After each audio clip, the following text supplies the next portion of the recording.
Okay, hello, let's begin everyone. Welcome everyone to my video, to my channel, to my stream. Today I'll be taking a look at a photo reference piece. So we're going back to studies now. I know we've had a little bit of fun with illustrations and all that, but we will be taking a look at some stuff, going back to the sticks and the bones and the foundation stuff. And be taking a look at a 14-day challenger as well, and kind of just roasting them, making sure that any bad habits are nipped right in the bud, giving them a good shave. And before I get started, let's take a look at some links. So Istebrak, you're amazing at teaching, Istebrak. You're just the best at critiquing. How do I get my work critiqued by you? Well, my beautiful, loving fan who thinks I'm the best thing that ever happened to art. You go to istebrak.com and you click on the Reddit icon right here. You join this Reddit in order to be a part of the community. You submit your stuff here. This is where I pick stuff to critique. As you can see, I picked today's critique from this group here. It's on this wall.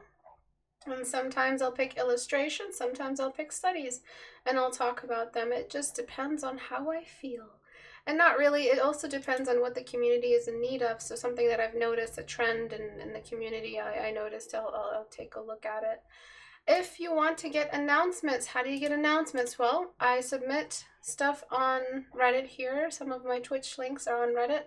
But also just go straight to Twitch and subscribe. I don't know what it means to subscribe. I think subscribing you have to pay, but you can follow a channel. Just to follow them, you get a notification. It's much better and more dependable than YouTube streaming, which is why I moved over into Twitch. Best decision of my life so far. YouTube is where I submit recordings and streams. So for those who are fresh from Twitch, YouTube is where I submit today's critique hour.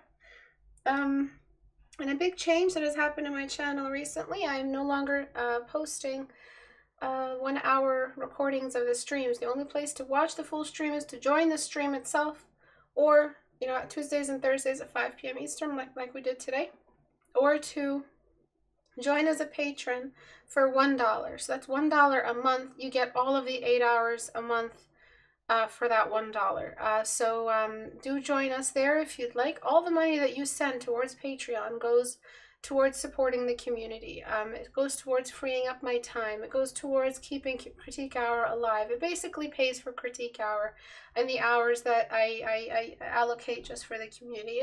There's no fee for Critique Hour. It's free, it's pro bono, it's for everyone. And all the artists that have ever benefited from my channel have done so without any fees. All the 100 subscribers that I have didn't have to pay a dime for my channel, but it's just an avenue to support if you want to see this survive and last a little bit longer. I am making changes, so the videos that are posted on YouTube will be segments, 20-minute segments, stuff like that might be a little bit easier on my channel and to be recommended, and just spread the community a bit further across the globe. Really, I don't make money through YouTube. YouTube is not how I make money. I don't make money through AdSense. I make like $100 every 3 months through AdSense. I don't make money off YouTube. It's just so that the community grows and more people are trafficked. There's more traffic into Reddit. A terrible slip of the tongue. More people are trafficked into doing better art. Oh god, now I'm on the watch list for the FBI. Anyway, guys, I'm just tired. I'm a 30-year-old tired woman, alright? Just get me off your list already. I've been on the FBI list for like 20 years. Alright, so let's take a look at these. I can't even look at the chat right now. Yes, Twitch has treated you. How has Twitch treated? Sorry, much better. Twitch has treated me very well. I'm getting views again. The views are climbing. I'm getting really nice stream info after every stream.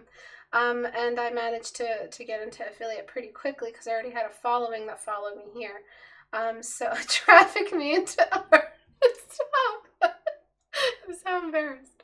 Okay, so let's talk about the 14-day challenge in front of us. What is happening here? All right, so get ready to get roasted. Get out your little roasting sticks and let's roast this person.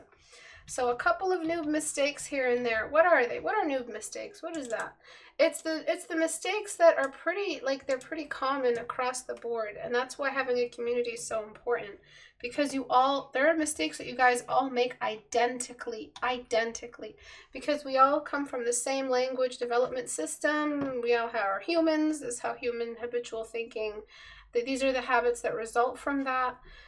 We all make the same conclusions about edges, about light. We all have the same fears and anxieties while painting, and this results in really similar mistakes, painting to painting, artist to artist, especially if they're beginner to intermediate or early intermediate. So, you know, and I've been teaching for like a really long time. So my entire adult life I've been teaching. As soon as I could get a job at 18, I started teaching. Anyway, so so what we are looking at here is, when I say intermediate, beginner, advanced, honestly, we may not like this terminology, but it's actually really, really useful terminology. It's good to know where you are, when you've entered intermediate, and to take these diagnostics seriously, because it literally will speed up stuff by like a year if you understand where your current standing is with your skill. It'll speed stuff up really, really fast. You don't have to wait a year to see advanced artifacts in your illustrations, advanced moments in your deductions while rendering.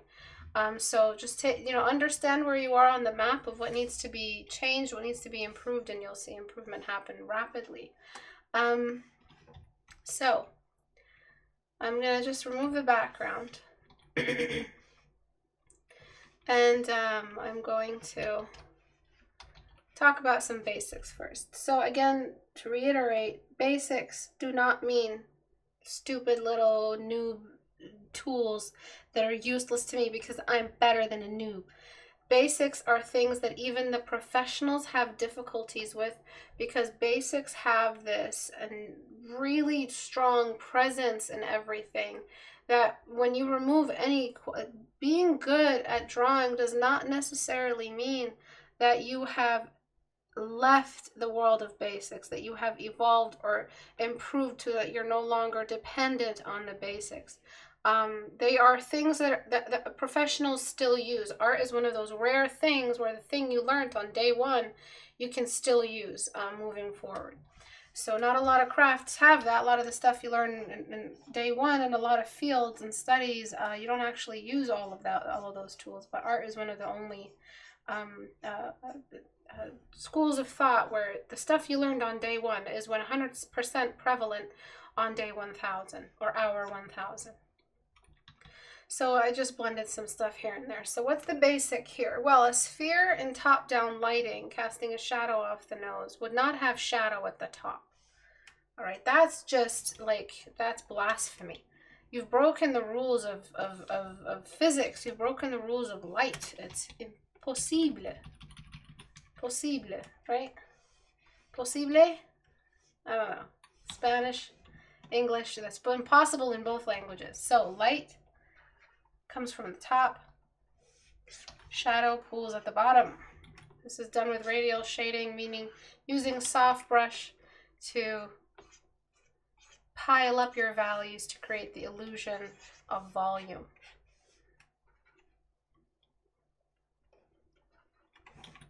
Okay, so I apparently switched the two. Okay. Same difference. C'est impossible. So what are we doing here? So let me ask you. The artist is present. The artist is with us, right? Everybody hold hands. Let's summon the artist in the audience. So may I have your permission to use this value up here? No. But I'm a beginner artist, and I believe that everything needs a good outline. I think all healthy boys and girls, all growing boys and girls, need a good outline around them in order to make sense, right? You know what? And then on top of that, I'm going to just help myself and use this mid-tone color all the way down here. Yeah, that looks great. I'm the best noob that ever was. This is called a beginner mistake for one big reason, is that you guys continue to believe that the line is the only way to transition from this object into the background. The line, it's like that toxic friend that you finally let go of. It's that toxic friend that you just say, you know what, I'm not hanging out with you anymore because you're just a piece of, right? So you want to let go of that line like that. You don't need an introductory value to connect you to the background. Write that back to me. You don't need a transition value in between the background and the foreground edge. Stop that. Stop it. Stop doing that. It's not good for you. It's a beginner mistake. So this wide line that you sneakily put in thinking, oh, that's just a shade. No, that's a line. You're line dependent, very, very line dependent still. And you need to work on that. I wasn't kidding when I said I'm going to roast you guys today. All right, so I'm lightening that. What else has our little buddy Bob here? This simple little native shape here. What else is he telling us? So he's telling us that the lower half should not be bright and top-down lighting. All right, and then I'm also going to establish a mid-tone as well. Thank you, Bob. Thank you for your help. Alrighty, and then I'm going to go to normal, and I'm going to just find some midtones along the sides. Who cares if my brush is bleeding onto other things? Honestly, at this point, don't worry about the detail that you're fixing while correcting, because remember, I paint to correct, you guys paint from scratch. Excuse me. Alright, so what else is Bob telling us? He's telling us we need some highlighters. So I'm going to block in these highlighters. All right, Bob, thank you for your help. I'm going to just go ahead with the highlighters. Again, I switched this motherfucker again. All right, so I'm going to go ahead and give us a nice good blob of light, making sure the top half and the lower half of, what's this guy's name? This guy looks like a Fernando or something. Let's call him that. Is illuminated. Maybe not that bright because he's kind of dark.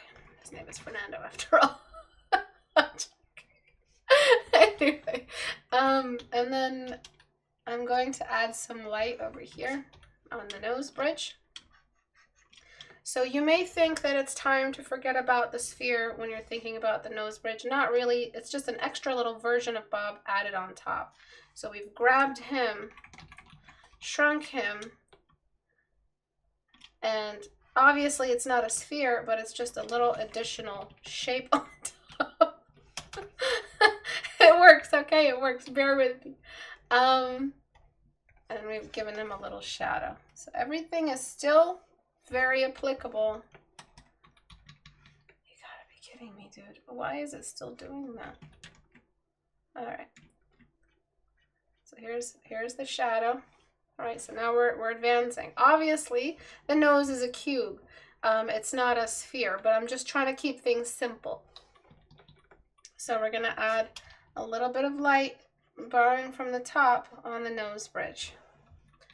One thing that you can't do with this secondary piece here, because it's not an overlapping object, it's an object that connects to the skin around it, you have to make sure you delete the sides of the shadow on that secondary object layering on top. So you can't value share, because this is all just super exposed flat skin on the sides of the nose. I mean, there's no reason why you need all that much value sharing.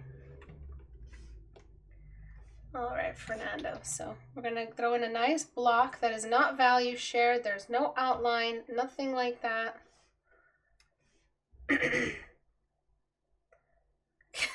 This looks wrong to you? Why does it? Your nose is a cube within the cube of your face. So then we're going to add a little bit of a bridge shadow. The bridge usually is as wide as your nostrils. Well, nostrils can wing out a little bit further than that, but that's just what's happening here. All right, so I'm going to turn off our little nose assistant, keep things simple. The next thing I'm going to do is resize some stuff. So before I start blending, I want to keep things pretty blocked moving forward. So I'm going to find the temple value here. Making sure that the eyes are singular and have their own little shadow separate from the value of the temple. Your eye socket doesn't extend into the temple, so stop sharing values in that area. Stop sharing values in general. The little Squidward nose here, I'm not sure why the value, the highlight of the nose is drooping all the way down there. The nose has a point where it's no longer exposed to the light, somewhere halfway through. Okay, eyes are generally too small. This has nothing to do with form, more to do with anatomy. But to do with form too, if your eyes are too small, it's just disproportionate.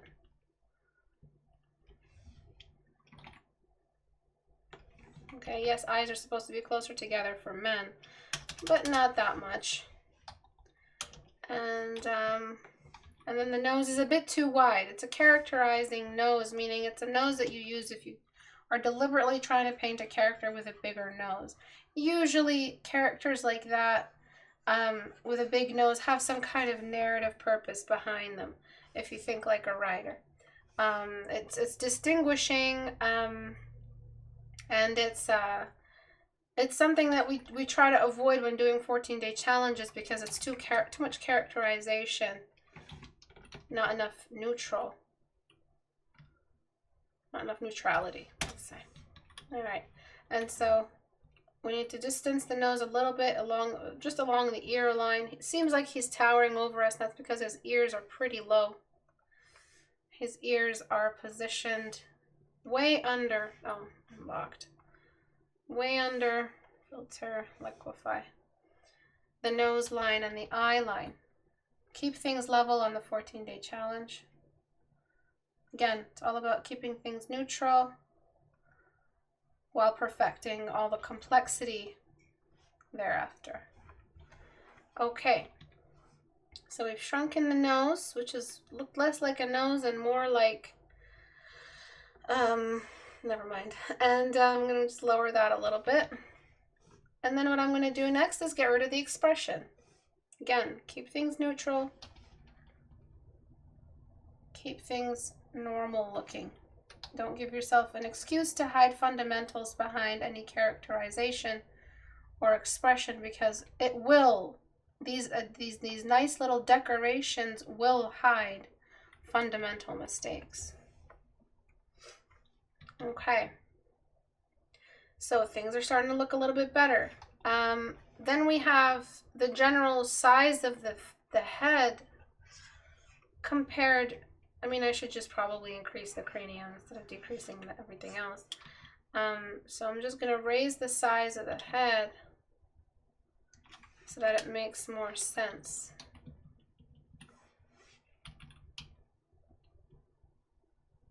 His head's, like his actual cranium, was just a bit too small.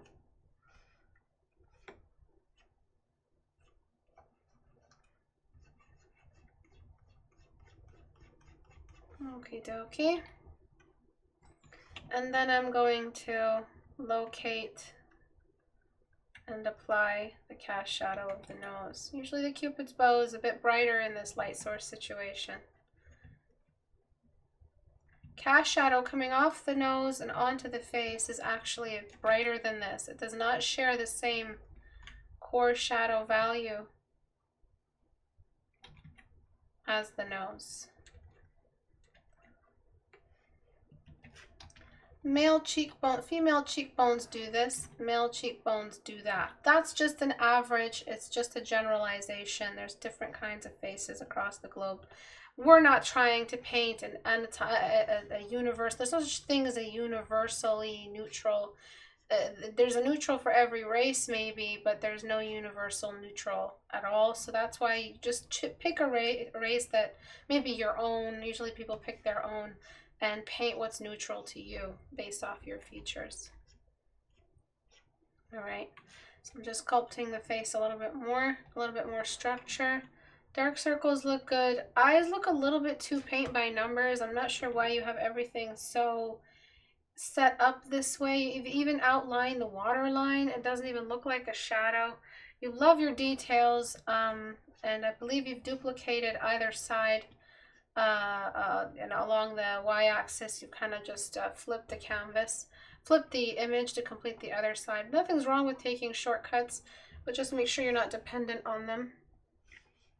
And then we've got the edges of the mouth, which are just floating in space, untethered, unbothered by the material condition. And what we're going to do is just throw a little bit of darkness here on the edges of the mouth to show that they do belong, in fact, to the face, and they don't just float untethered like that.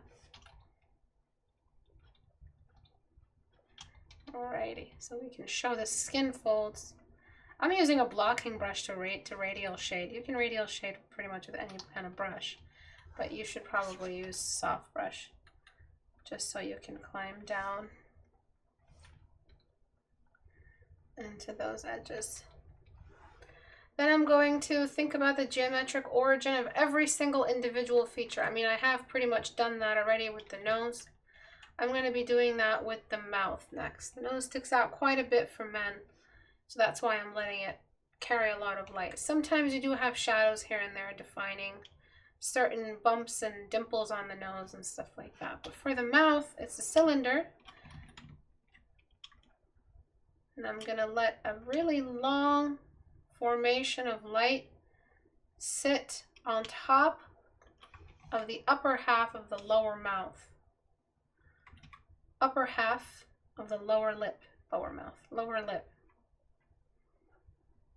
And then a little bit on the upper half of the upper lip, and a bit of a highlighter line. Okay. And then a bit of a shadow coming off the lip before it becomes the chin, which catches quite a bit of light. There's a half chin shadow because the chin is just a ball. I believe he's got a little Gaston chin over here. So I'm going to add a little bit there. All right, and then I'm going to go into the eyes and get rid of his eye makeup. Keep the waterline if you want. You're really overdoing the eyes. Yeah, they look pretty when they're stylized, and you will result with something that is a combination of your starting point and the anatomy sprinkled on top. But we really can't, there's no space for this fancy footwork over here because it's just symbolic, and symbolic is a trap. Because look at what you did here. You kind of ignored the ending point of the lower eyelid back into the corner. All right.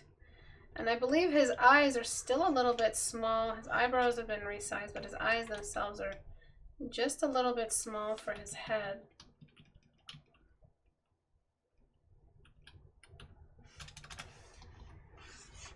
So I'm leveling one and then leveling the other one.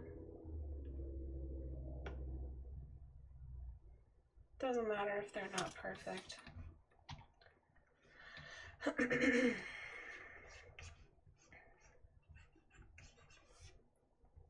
Okay, so very, very tiny. And after they're making a bit more sense. Okay, so the eyebrows are nice and low for the male character. It's very believable. A little bit too much shadow under here. One big mistake you made, I'm going to start blending here, I guess, is that you made it the same sharpness all the way through. Why is this a problem? Who can answer this question? Why is this a problem? Why are you doing that?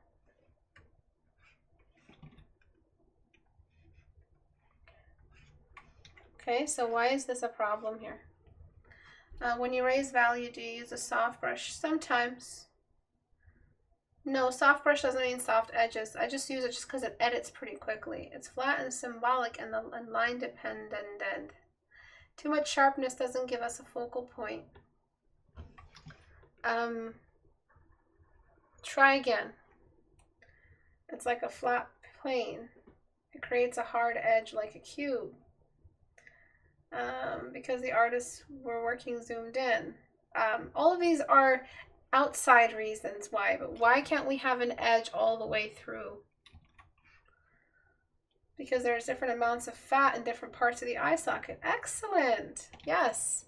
So this is where the pinching happens. This is where the collision happens between the eyeball and the highest point of the eyeball and the brow bone and the highest point of the fat and the brow bone and the socket line. And this over here, unless there was some fat sagging up here, there's really no need to carry that through. Another sign of line dependence. Why? Because when you sketch this eye, you sketched it like this. Yes. Look at my sketch lines. Right. Hell yes. Alright, so you thought that this is equivalent to this because your line lied to you and told you they're equivalent. They're not. You have to think about the layers of fat, the fat deposits, the anatomy in the area, all of that good stuff. Image size. I'm going to go ahead and make this 2000. This smudge brush doesn't work well with low res. And I'm just going to smudge this out. Getting rid of that unnatural edge there that makes no sense anatomically, because this is where that overlap happens. That's why it looked so paint by numbers. That's why it looked so mechanical. It didn't feel organic. You guys ever think about how the human body is a combination of organic and mechanical? Like, do you ever think about it, like reverse engineer it in your mind? Like, we are what we're trying to create out of robots, which is, you know, material that repairs itself, that is sentient, that has consciousness. I mean, it's just crazy sometimes. It just hits me out of nowhere that we're just machines. Anywho, and I'm just going to connect that edge to that edge.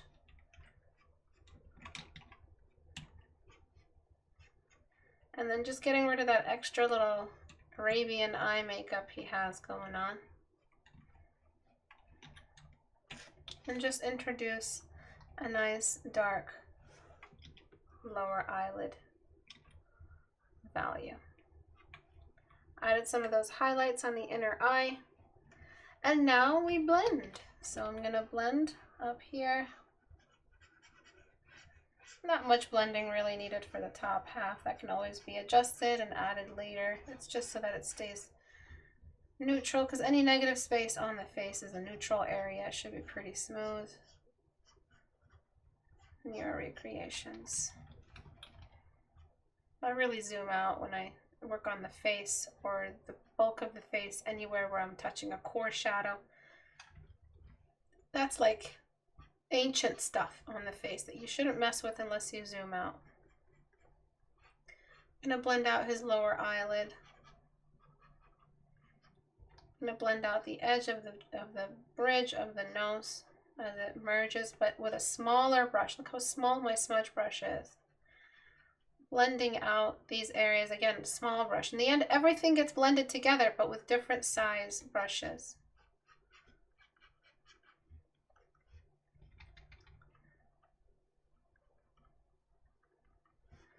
Alrighty, and then the sides of his nose are way too dark for something that translucent.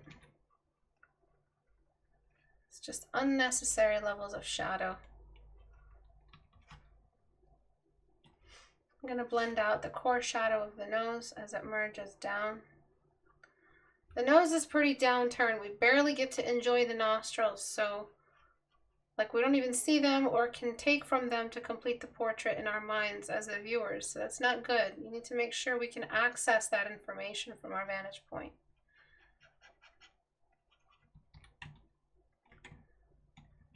And then I'm just going to give the nose some characteristics, maybe enlarging the middle area. Male noses are a bit more distinguished, I guess, big and characterized than female noses. Not so much a button nose. I don't want to give him that. I don't want to lose the character you painted. And then because his nostrils are pretty wide and they flare out, I'm going to give them a highlight each And then just letting some of the oil of the face pool around the laugh lines, going into the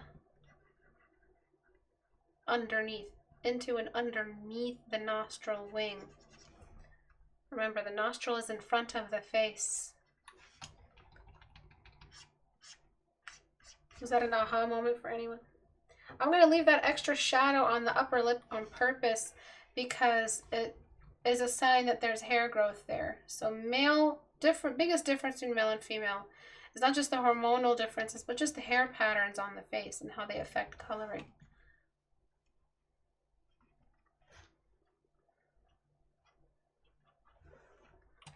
All right, upper lip is too dark. It looks like he's got a little bit of lipstick on, or just some kind of pigment, or they're bruised. Doesn't matter what it is. Doesn't look like a natural nude lip, which I want for 14-day challenge. The lip is kind of asymmetrical, but I'm loving it, so I'm just gonna leave it alone. Very, very interesting detail. Asymmetry can be detail. Write that back to me. And then just under this lip, there shouldn't be too much shadow just sitting around. It'll look more like a stain. What you want is just to show. I hate using soft brush for everything, but I'm trying to hurry up because I've got the other piece to look at. But basically, you just want to show how there's a pigment change there. It's not that bright. I usually darken it, but it's just enough. And then the lips aren't bright all the way through. So remember that cylinder? Cylinder is a guide to keep lips looking three-dimensional in general. But we do still have pigment changes and elevation changes, just like we do with the crease. The lip isn't equally full everywhere. It has different little changes here and there. And then I'm just going to blend these little pigment changes everywhere. Like the lip has like many layers to it. And then this corner you've got here shouldn't just be a dot. It should be something you develop into a dot. Again, you're taking things too simplified in certain areas, and you're kind of letting your insecurities paint for you, meaning there are a lot of line-dependent originating like cartoony artifacts hanging out around your portrait.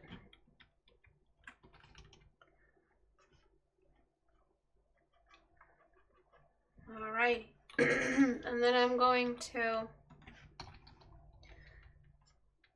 add a little bit of brightness up here for the elevation in the cheeks. You can also add it in the pattern I mentioned earlier, just like that. And then the same thing for the shadow, just a little dot. Things are looking a bit muddy right now, but they will develop as I start to add in the darkest darks. Right now we don't have those. We have almost no dark spots, and this is what happens when you delay dark spots, or you have them in weird places, or you don't show the nostrils enough. You don't really have a rock to stand on. You have no control. Burn on shadows. And then I'm just going to darken the pupils a little bit more. Oops. And then I'm going to darken the eyes as well. Even colored eyes look pretty dark from a distance. But I just love brown eyes, especially on a guy. Oh my lord. Oh good lord. Oh good lord. And then I'm going to cross the eyes in a little bit. And then I'm just going to have such a perv. I always feel like somebody's watching me. There's a girl on the left side of the screen just staring at me. That's so funny. She's making sure you're paying attention. And then I'm going to darken the lash line up here. Darken the crease line.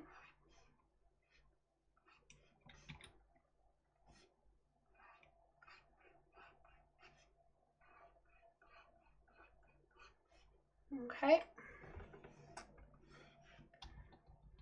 And then we're slowly gonna move out, blending anything else.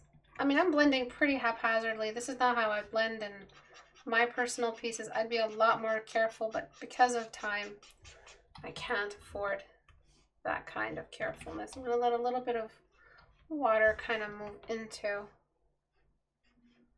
and under that area. A little bit of extra shadow for the lower eyelid, nothing too extreme. And then I'm just gonna give this guy some nostrils. So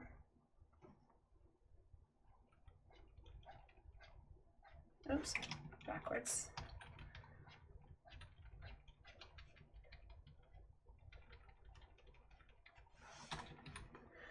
Alrighty, and then I'm going to shape out the shape of the nostrils just like that.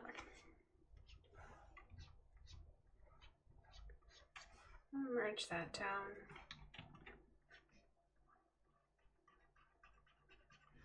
Nostrils shouldn't just be black all the way through. It should have brightness on the inside of it. It's mostly the strong upper lip that men have, the strong upper lip, the upper mouth area, kind of sneaking into the nose.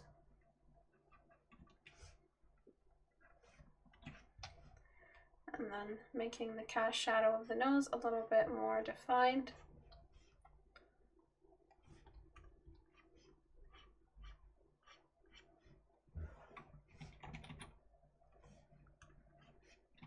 Okay. And then opening up the nostrils a little bit. And then adding that darkest dark of the edges of the mouth.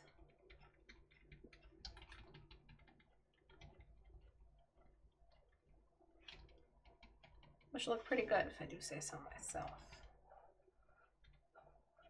Alright, and then I'm going to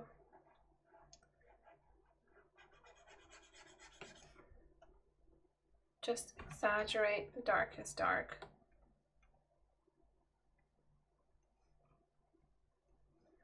A little bit. Finally, it just depends on whether or not he's a blonde or not, but you might want to darken the upper eyebrows. Even blondes have darker eyebrows, just because of the purpose they serve, which is to create shade, but sometimes they're light as well. Eyebrows are way too detailed, my friend. Put that eyebrow brush down. If you have fun making little swirls, start a whole canvas and make your own little swirls.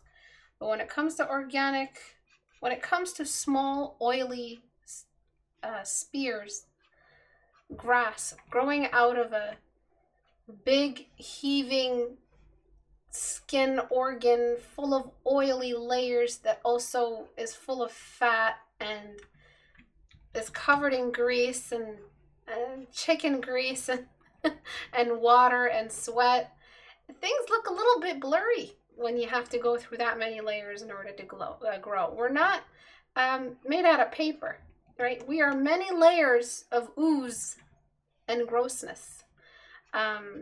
We are many layers of organic material. We are a multi-layered creature of the earth. So when you're painting the little hairs that grow on this pink cactus that we are, you want to show less definition, more blurring, more madness, a lot more glowing of the highlights and the indication of all that moisture sitting on top. And a lot less of that paper definition that that looks like everything is just cut out and glued together and there's no internal structure. We have internal structure. We don't just exist on the outside. There is intrinsic anatomy as well that shows up on the outside. All right, and then I'm just going to get burn tool on midtones again and just start defining upper and lower regions what's mixing with what can be blended. Small details here and there.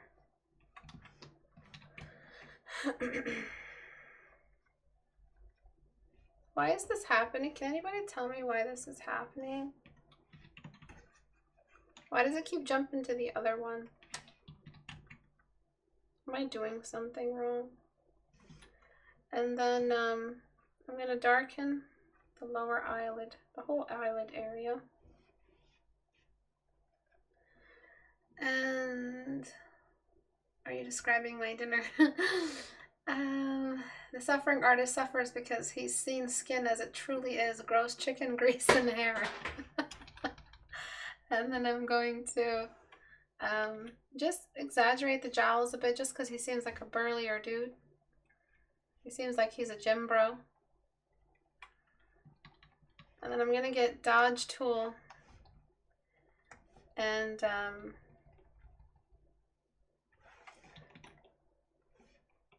just add a little bit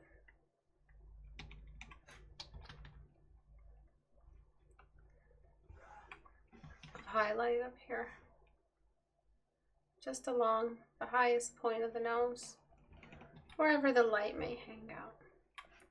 So yeah, he's got a very long face, which is fine for men. You get away with it, but you may benefit from squishing it a little bit. And then also he's got very strong cheekbones for a man. Usually they're pretty pushed in. They're pretty non-existent. Let me just show you what I mean. Usually the indication isn't there on the outside. See how it's kind of convex? It sticks out. Men usually have a bigger jawline.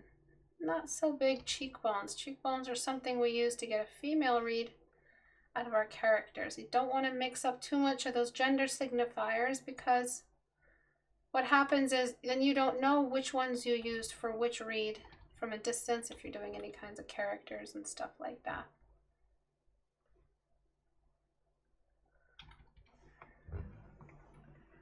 Okie dokie smoky. And then what we're going to do is add a couple more little highlight pocket. Oh, me. I lost that. Lost the liquify change. Yuck. Alright, so let's do that again.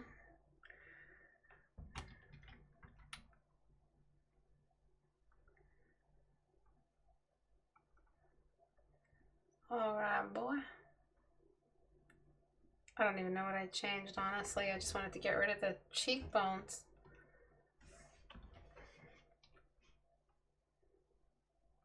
Sorry, I swear a lot. There's only so much decorum I can show before the Iraqi comes out. Alrighty, what was I gonna do? I don't even remember what I was gonna do. Little highlight pockets, right?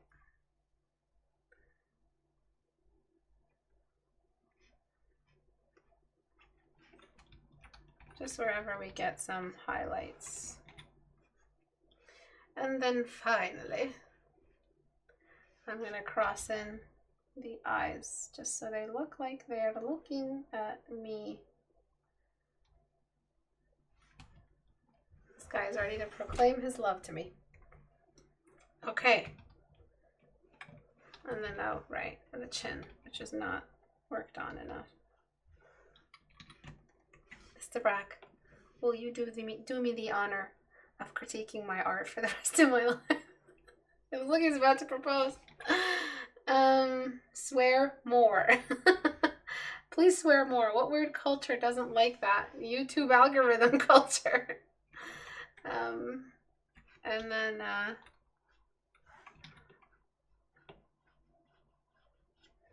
something about the lower lip is bothering me. It kind of looks like he's sucking in his teeth. At this point, I have spent an hour on this and may not even have time for the photo study.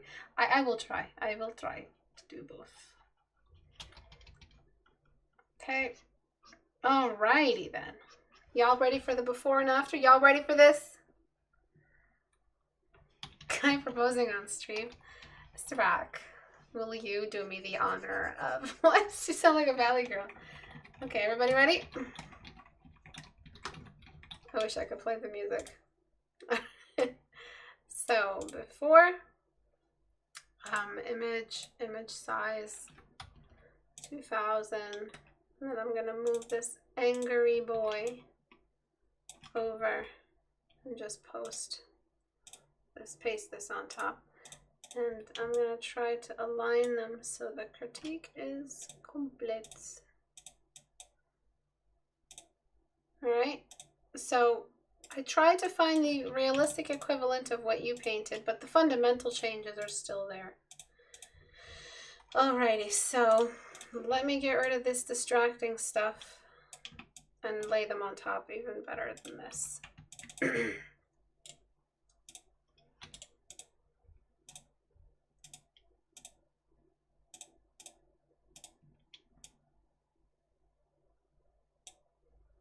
I believe that is them layered better.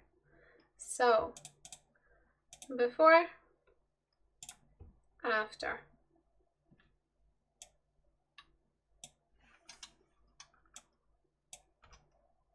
Okay, before, you've inverted the values completely. You've completely forgotten about our buddy Bob.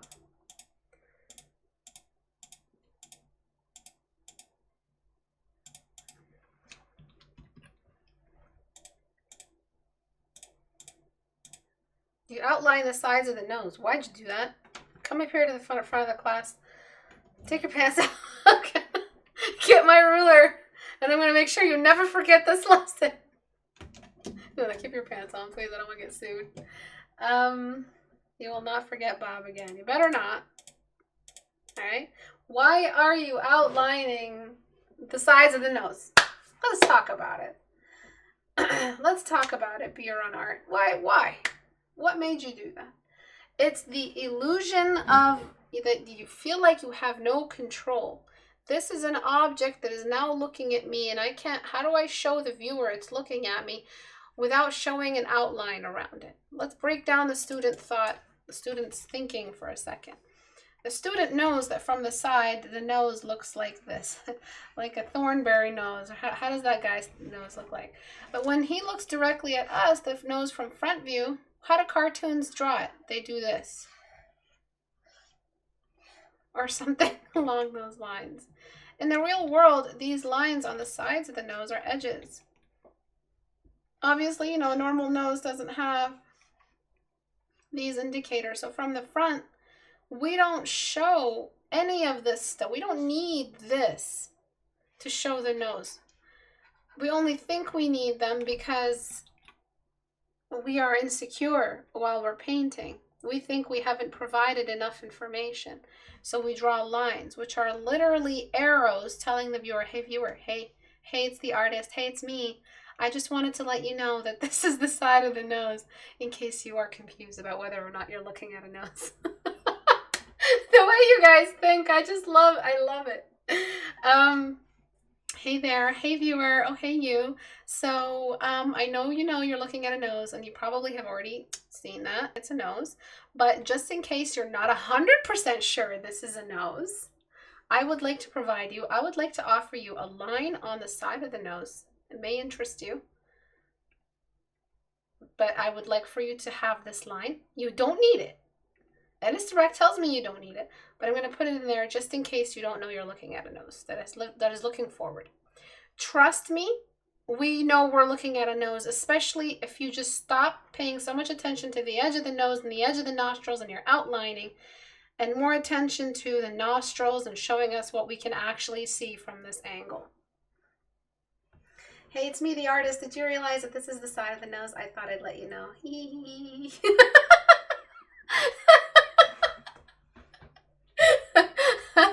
Oh God. He looks like Chadified Robert Pattinson. Yeah. All right, so that's a lot of stuff. We covered a lot of stuff for the male face and faces in general. This was pretty much a masterclass. Speaking of masterclass, I'll be releasing some masterclasses in my store very soon for anyone interested. But anyway, so let's take a look at this girl. Let's call her Fiona.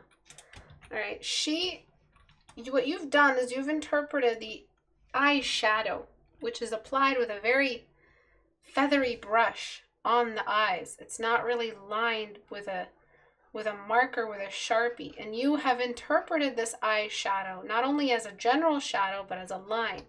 This has flattened the eyes for you significantly. All right, and you as the artist should know when bad makeup is applied. I don't know why it should be illegal to use a tight line around your eyelids, especially if you have small eyes. You should be fined. I used to work in makeup and I never understood why people would literally get a line and, oh no, not out like shadow on the outside. They just put the line on the inside and that's it. And they already have small eyes, and so they end up looking very, very unnatural, and it's just a very bad look.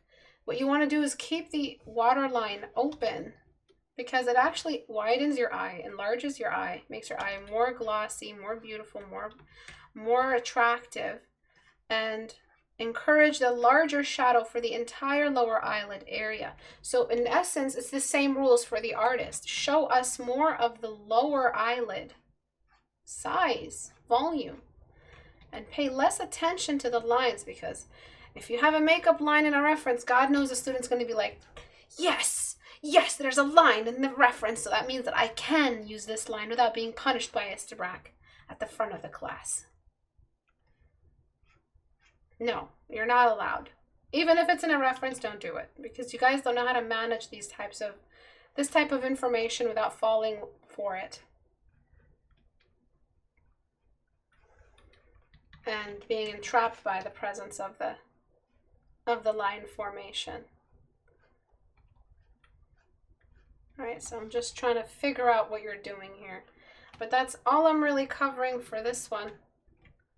You've also outlined the pupil, the iris. You didn't need to. The reference didn't have much of an outline there.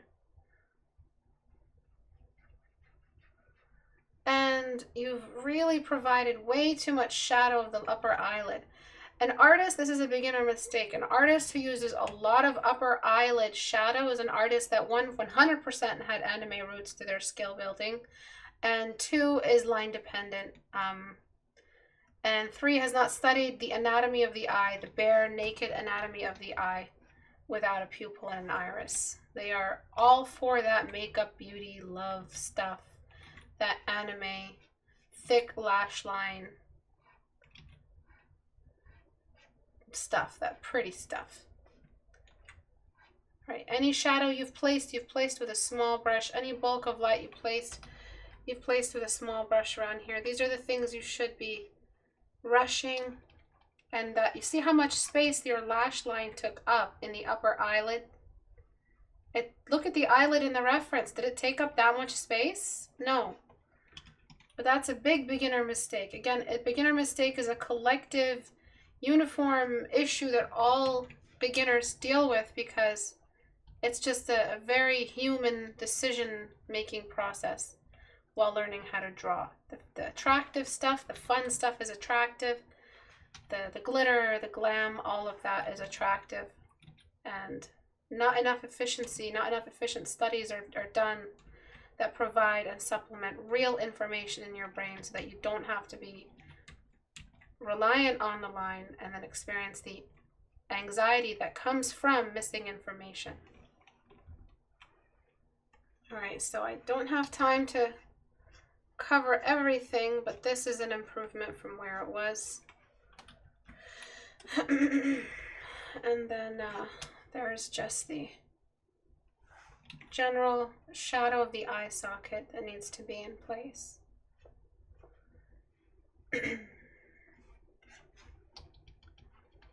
Highlight lines on the side of the nose, and I'll show you the before and after.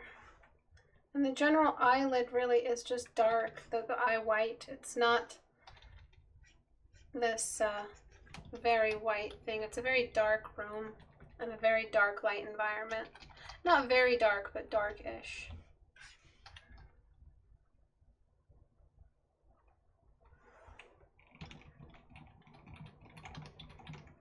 Alright, so before to that, after. So it's moving in the right direction now. It's not done, but it's moving in the right direction. You can omit the lines you find in a reference because they are damaging your structure completely. And look at how you've raised this nostril. This is a sign that you need to do more three-quarter view studies. That nostril is not that raised in your reference. That nostril is like, I'm leaving this small town. I'm gonna go achieve my dreams in the city. Goodbye, twin brother. This nostril's going places.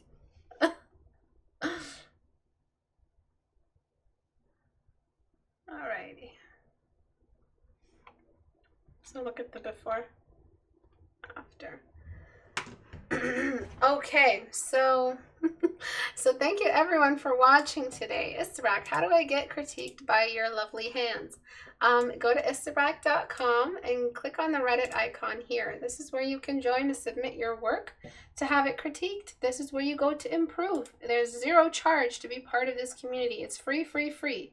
Everybody critiques each other. I critique you. You guys critique me if you dare. And it's just a big happy family. If you are interested in Portrait Studio, it's available on my store, as well as the brushes I used today. If you're interested in supporting this class, you had fun, you sat with us, you enjoyed it, please consider supporting me on Patreon for just $1 a month. My goal is 1,000 patrons by the end of the year. I hope I reach that goal. It seems like it's a very difficult goal to reach. Every time I feel like the patrons are going up, they go back down. But that's why I ask for just $1 from my watchers, just because it's a very small amount that shouldn't ask for too much. I understand even if that's a lot. I completely understand that. I've been there. But if you do have that, you want to desire to support the class, please consider joining as $1. Together, that's a lot, you know, with everyone joining. And it's not leaving the burden on any one person joining for $20 a month and, you know, consistently forever. Whereas $1 is a good forever amount that might help the community moving forward. So if you can and have considered it, please join me on Patreon for just $1 a month. And that's it, everyone. Thank you for joining. I'll see you guys hopefully this Thursday, if my health and time allows, at 5 p.m. Eastern. I love you guys so much, and I'm having a lot of fun on Twitch. Let me see what everybody's saying. That nostril has dreams of its own. Goodbye forever, nostril too. Nostril starts singing, oh, we're halfway there. So fast way to get spanked by words. Yes. Anyway, thank you guys. I'll see you guys next time. Bye.